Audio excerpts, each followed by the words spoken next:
De médicos e loucos, todos temos um pouco. O uso indevido de remédios é considerado um problema de saúde pública no Brasil e no mundo. Compartilhar remédios como quem compartilha conselhos é um traço cultural. Quem são as pessoas que abusam das drogas lícitas? Por que fazem isso e por que precisam delas?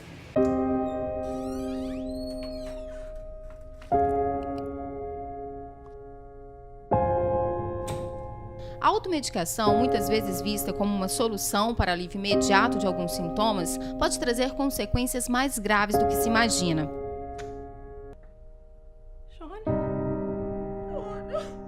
They said prescription painkillers were totally safe.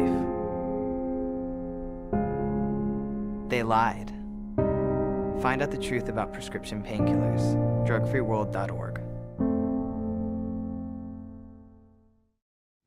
No mundo, mais de 50% de todos os medicamentos receitados são dispensáveis ou vendidos de forma inadequada. A estatística é da Organização Mundial de Saúde.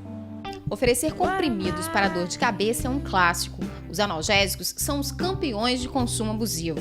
Depois de tomar uma determinada dosagem por um certo tempo, as pessoas passam por uma dose ainda maior, que num certo momento também deixará de funcionar. É um ciclo que precisa ser evitado.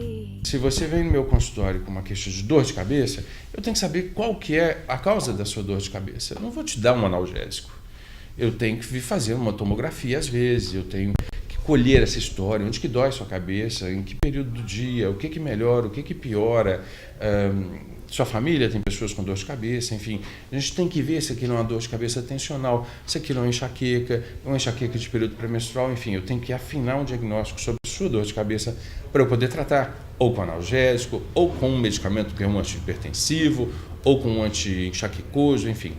Se eu não tenho esse diagnóstico, eu não faço uma abordagem terapêutica sensata.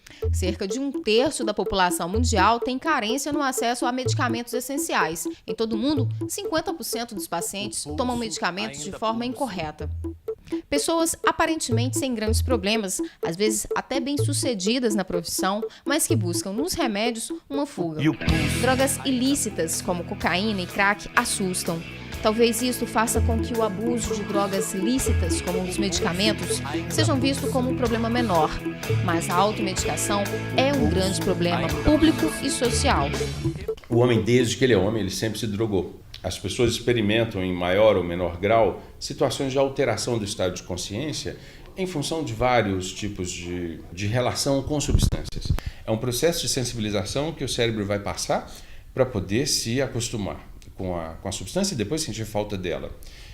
Mas as substâncias, elas têm um poder aditivo. Por exemplo, o crack, ele se equivale, o efeito psicoativo dele é muito próximo do da cocaína. Mas a chegada dele no cérebro, por ele ser fumado, ela é muito rápida. Então isso dá um flash. É como a heroína injetável, que é uma droga que voltou a ser muito usada nos Estados Unidos. A heroína, ela é aplicada intravenosa e rapidamente ela chega no cérebro e produz um efeito de bem-estar, um efeito de prazer muito, muito intenso. Então esse flash é um determinante no aspecto aditivo da substância, quer dizer que é uma droga que induz dependência com facilidade. Entender a fisiologia, a ação das drogas como para se criar política específica de prevenção, de proteção, legislações que sejam mais dentro do caminho da prevenção e menos securitárias e policiais, eu acho que a gente vai conseguir lidar melhor com o problema das drogas dentro da sociedade, poupando, acho que, o sofrimento de muitas pessoas e de muitas famílias.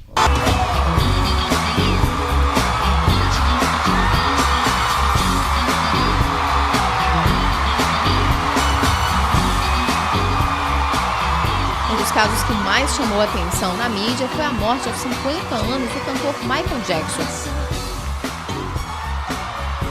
Segundo investigações, Jackson era dependente de analgésicos.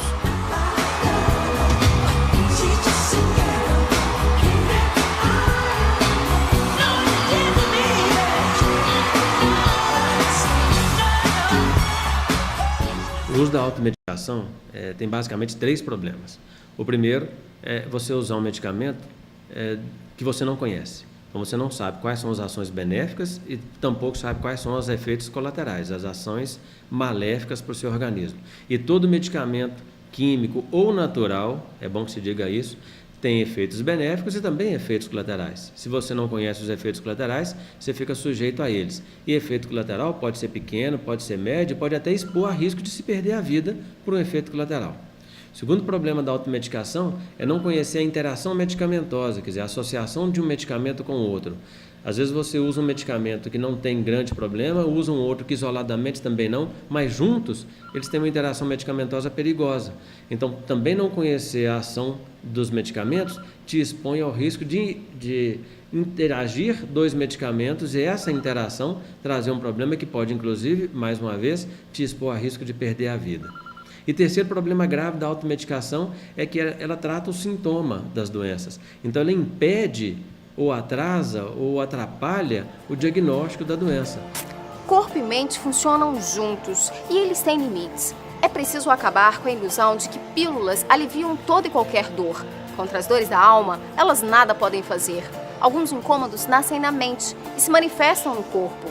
Nesses casos, os comprimidos podem até ajudar, mas a causa da dor vai continuar onde sempre esteve. Todos os medicamentos de receita controlada são medicamentos que causam dependência, por isso eles são de venda controlada, com receita própria. Não façam uso da automedicação. A automedicação expõe a risco de perder a vida. Ainda pulsa.